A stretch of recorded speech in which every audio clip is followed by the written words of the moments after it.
Welcome, everybody, to Weekly Quantum World Detangled, Season 3, Episode 4.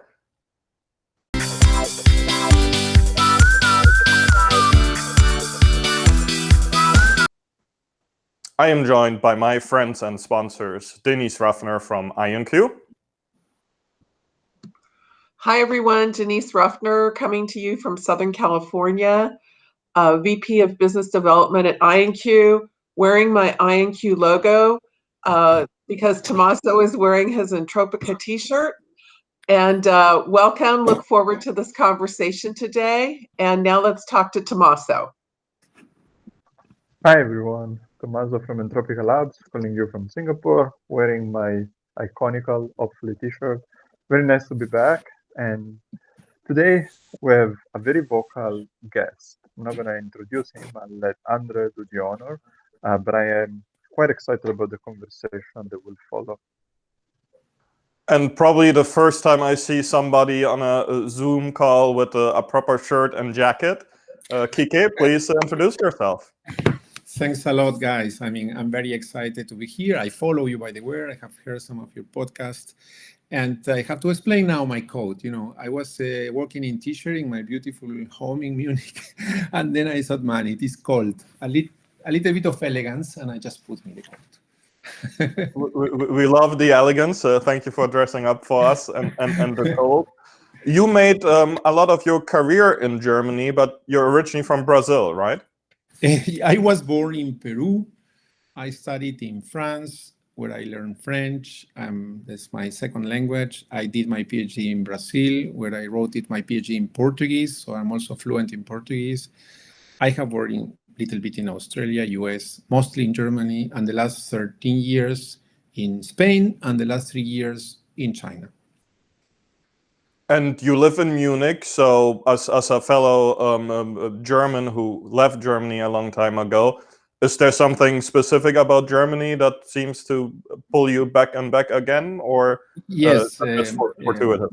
The deep feelings and emotions for my family, my wife, my sister, my nephews. And I am one of these weird people that born in Peru when I was a child, but really a child without much knowledge of the big world. I fell in love of the German language completely. And people said, why? Latin language is French. I love the German language. And even though I cannot be so clean, I love to be in Germany. What can I say? I have a deep passion for philosophy. My dream was to be able to read Einstein and Heidegger and all the great philosophers in German. Thing that I have not done, as you can imagine, because in English it's much simpler.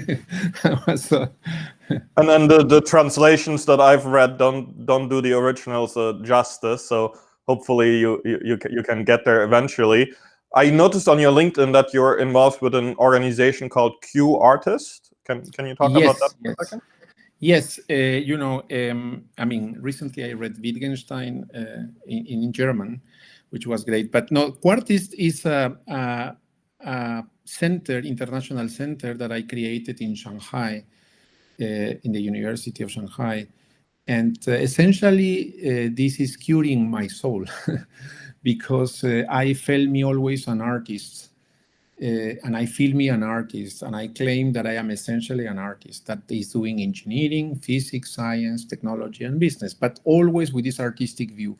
And when the Shanghai University told me, Guy, come here, create a center for us, I said, it has to match my fantasies, right? So Quartist is quantum artist for you, but it means quantum artificial intelligence for science and technology. So that's the way I combine both. And I really put a lot of aesthetic in what I do in everything. And sticking with the concept of soul and aesthetics, I noticed one of your tweets, and you're very vocal on Twitter. Everybody should follow you there, where you basically claim that consciousness is nothing else but a fully fault-tolerant quantum computer. That was a provocation, yeah. There is one of these famous guys that write extremely sophisticated sentences with only 6-7 words and tries to provoke you intellectually, right? And then he was saying, the only way to understand consciousness is to compare it with something equivalent. He said a very strange thing as usual. And I just said, man, this is a time to make a joke. And I said, look, if you want to understand consciousness, build me a scalable, fault-tolerant quantum computers at that level of complexity. At that level of complexity. Well, André, if I can jump in here now, because there was a great tweet by you, Enrique, on that you had a chat with your toothbrush. So that's another sequence of provocations. You know, I love them, these puns. And the guy that provoked me was a guy from IBM, a very clever guy, right?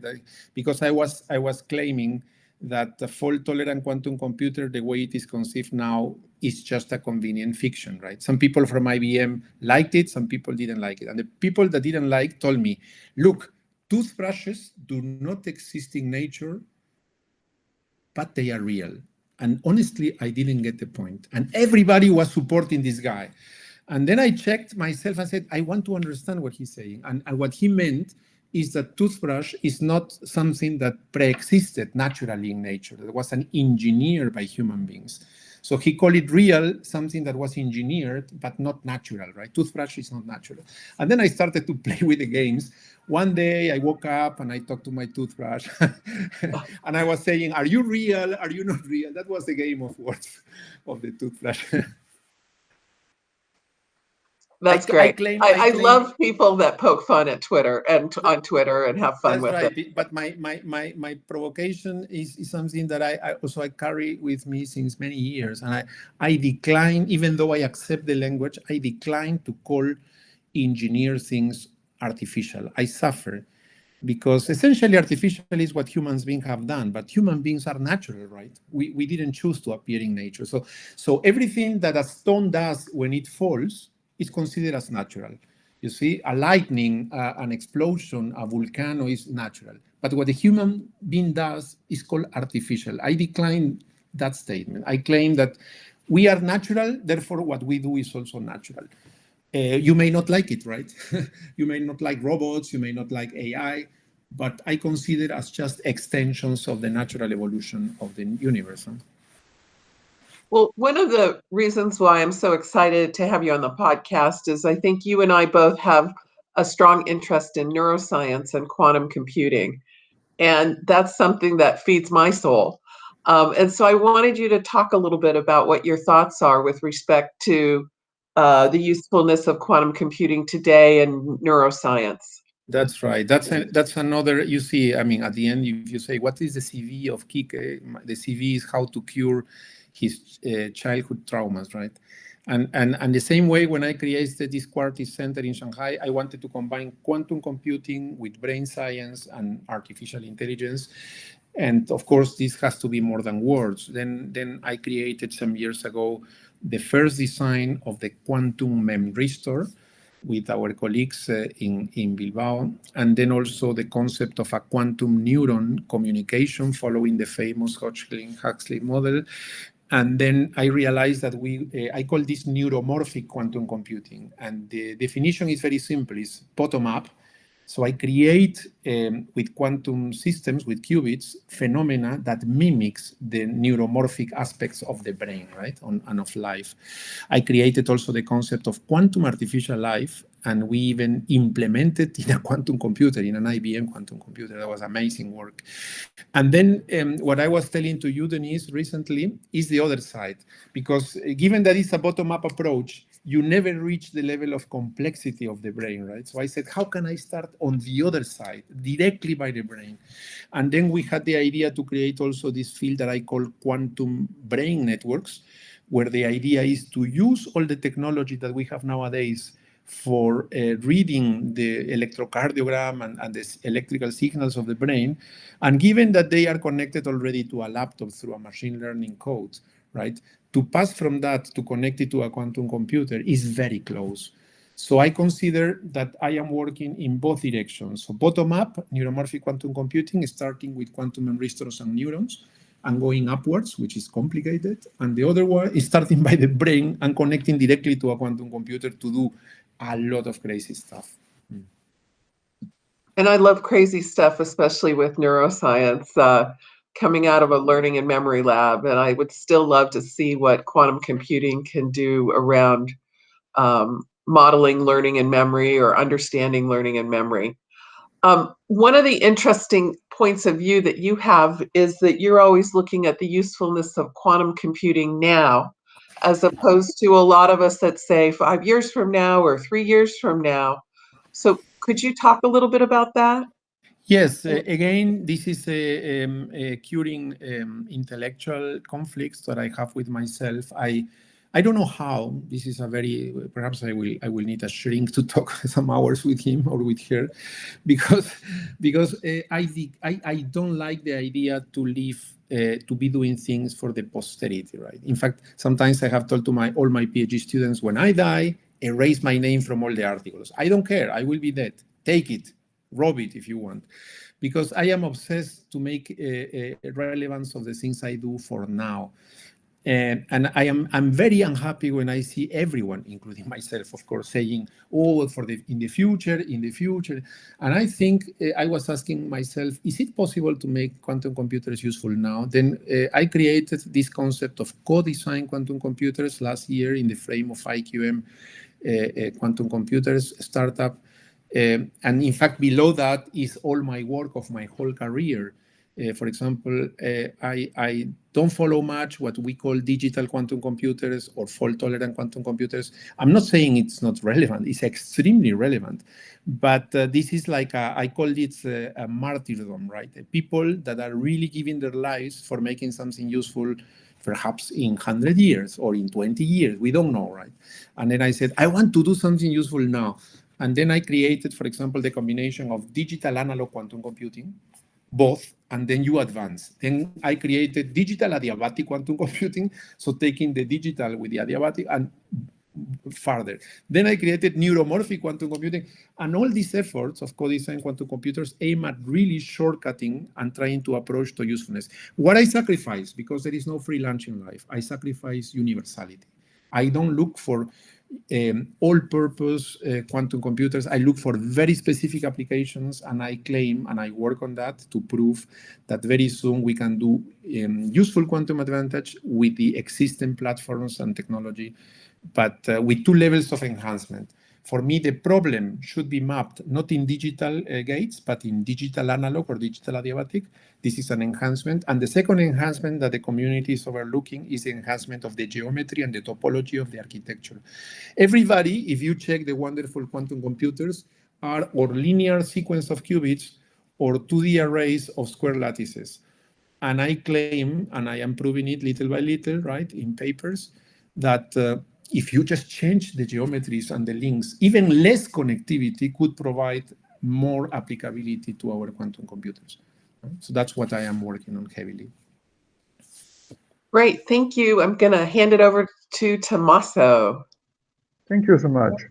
I'll try to start a little bit differently today. Enrique, I'm not sure if you like, sorry, I know this will sound weird at first, but there is a reason. I'm not sure if you like the occasional alcoholic drink, but since you're originally from Peru, what is your view on Pisco Sour?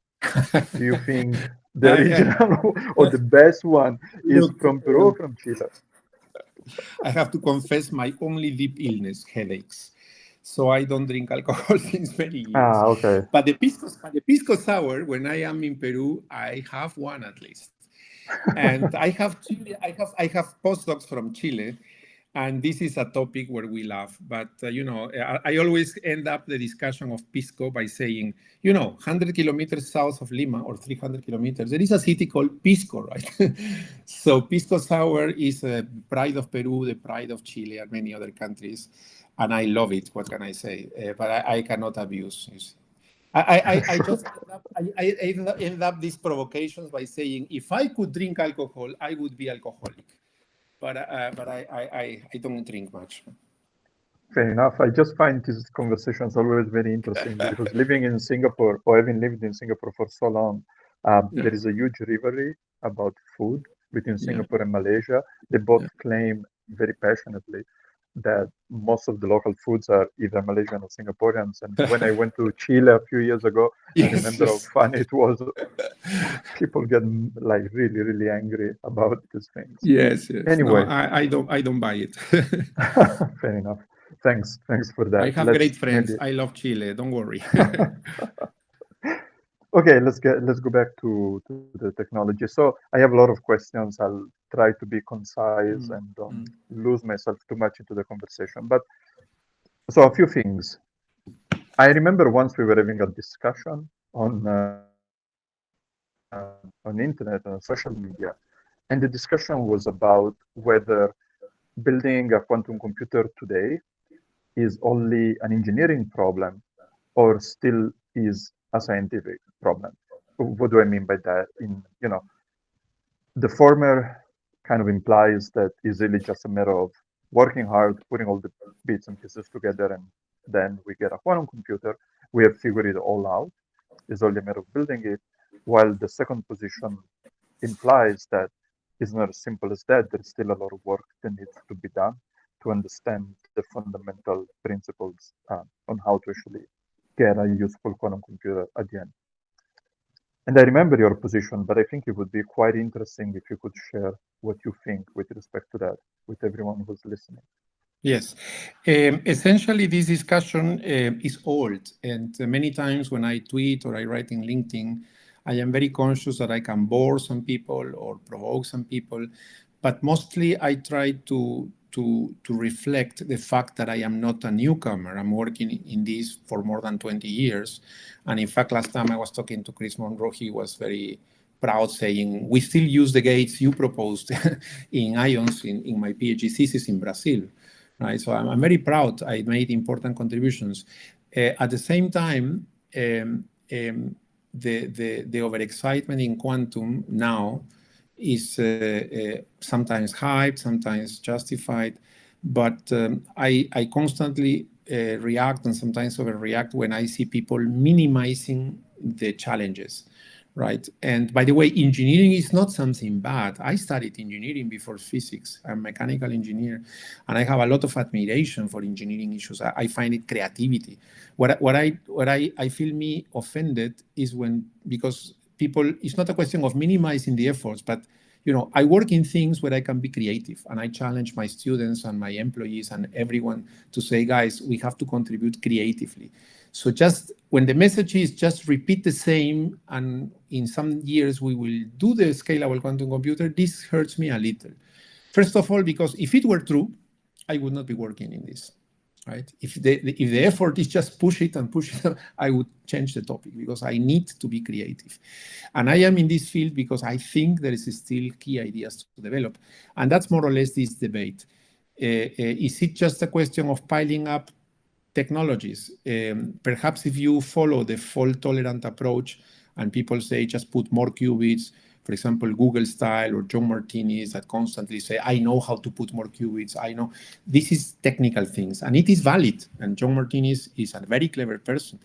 But I believe that without speaking about the future and the millions of qubits, there is a paper of Google 2 years ago by Craig Chitney saying we need 20 million qubits for making fault-tolerant a short algorithm that is useful. How many qubits we have in the record? 40, 53, 70, 100. So when it will be done? IBM announces 1,000 in 2023. Google says something similar in 2025. So I don't accept. It's not even a proof.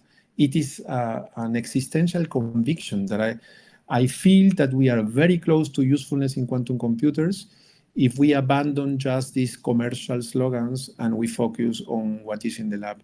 And if you allow me, I want to mention, for example, as a theorist in quantum computing, I have had a lot of influences. And I remember once Rainer Blatt, very tough guy, very great friend, telling me, Kike, you theorists, when you come to us to the experiments, you always try to tell us that the improvements are in technological challenges. Why you don't come and tell us something that with the hardware we have, we can do something better? And I really felt me touched by this request, and I work on that. So let's say when I tell you digital analog quantum computing, digital adiabatic quantum computing, co-design quantum computers, my approach is I go to the lab and I tell the guys, no, with what you have, we will do it better with these ideas, right? Because just to put the weight on, guys, you in the lab, solve it for me because I come with the ideas, but you have to improve. It's not working in the last 2 decades. That's my philosophy, yeah. Thank you. And actually, I'll try to connect to what you just said. So before you were mentioning, or you mentioned that for you, fault tolerance as it is presented today is just a convenient fiction. Let me see if I understand what you mean by that, and hopefully you will correct me, or you can add more.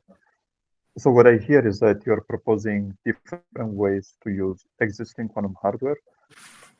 And the idea is do not focus so much on scalability. So don't try to build bigger and bigger devices so that eventually you can reach the fault-tolerant regime.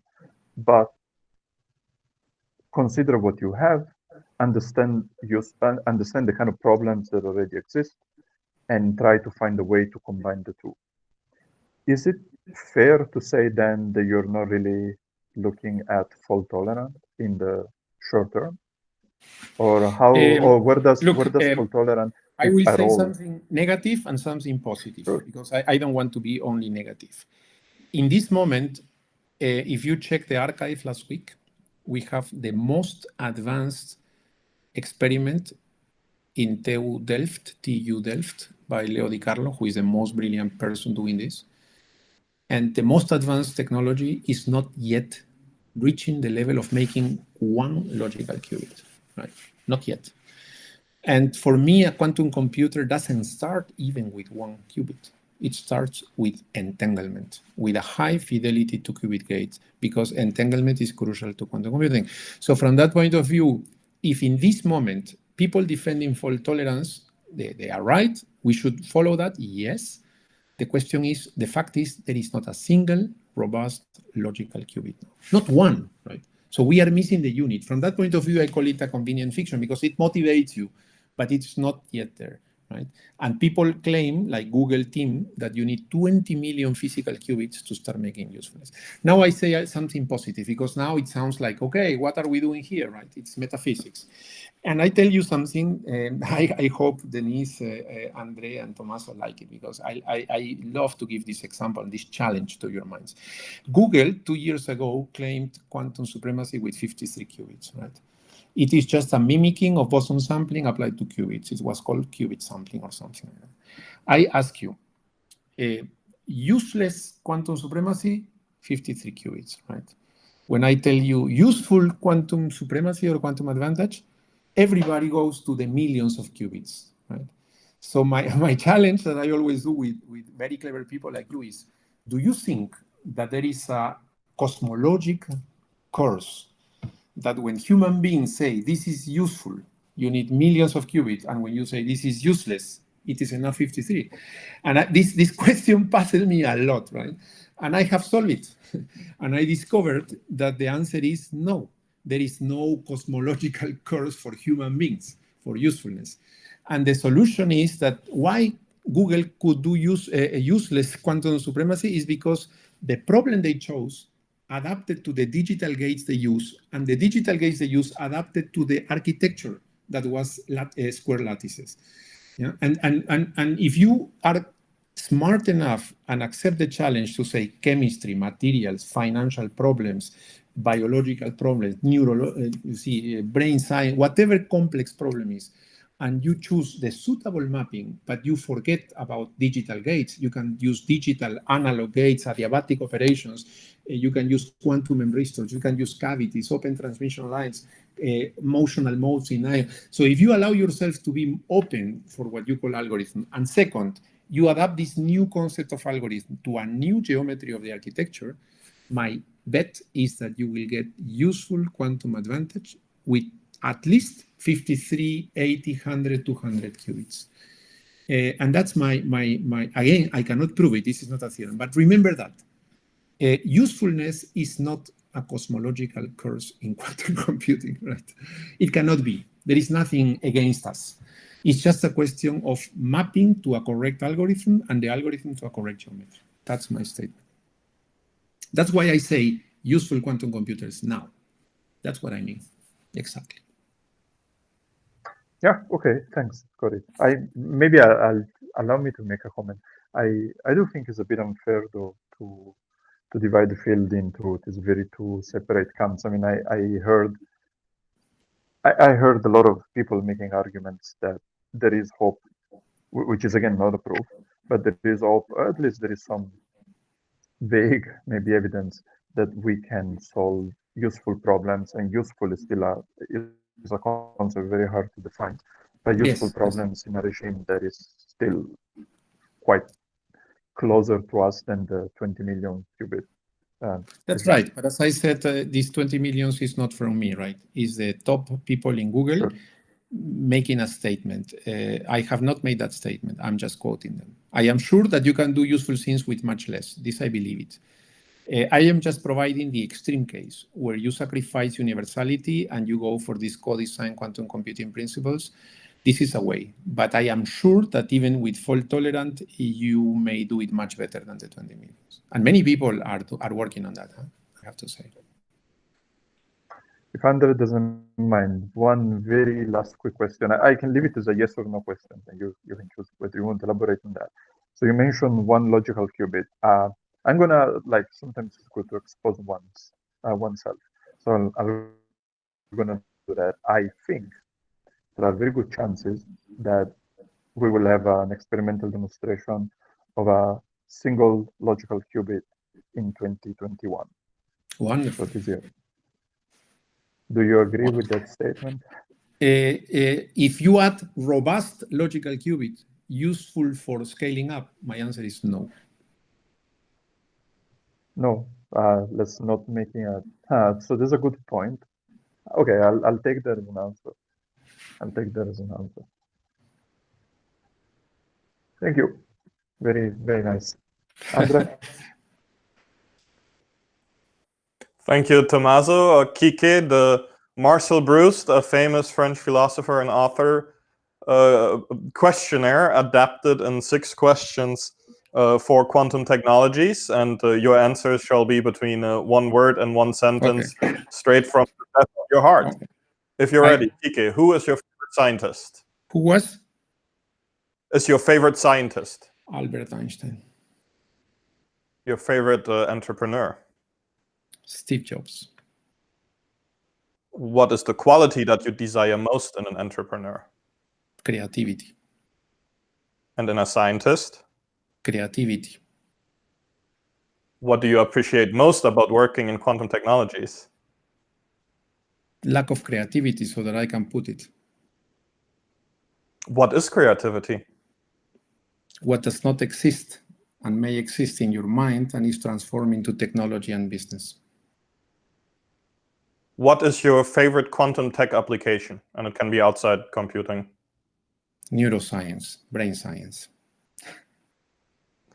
What is your quantum dream? That we cannot solve many problems so that we can still wake up in the mornings wanting to go for work. What is your quantum nightmare? Triviality. So, Tommaso and you just had that discussion. Imagine we do get that perfect universal fault-tolerant quantum computer. You wake up to it tomorrow in your living room. There's only one. You cannot use it, but you can give it to somebody. Who would you give it to? To my wife. Well, we'll have to meet your wife. Thank you, Kike. She's wiser than me. What can I say?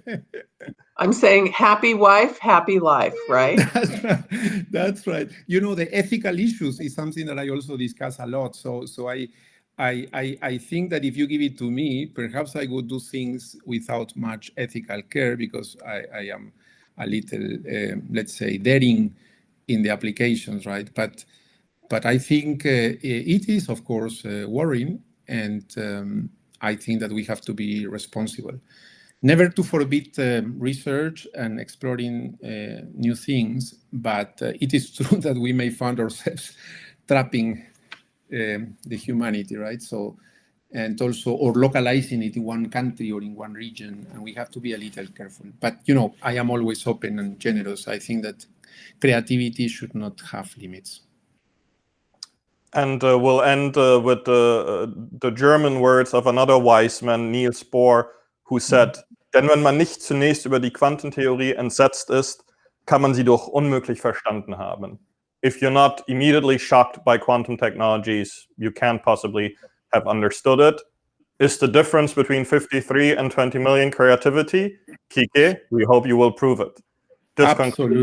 Absolutely. I sign on it. You got the point. You did. I mean, why you interview me? You should have said that, and that's it. Kike out. Kike out. Weekly Quantum World Detangled, Season 3, Episode 4 out. You are now detangled.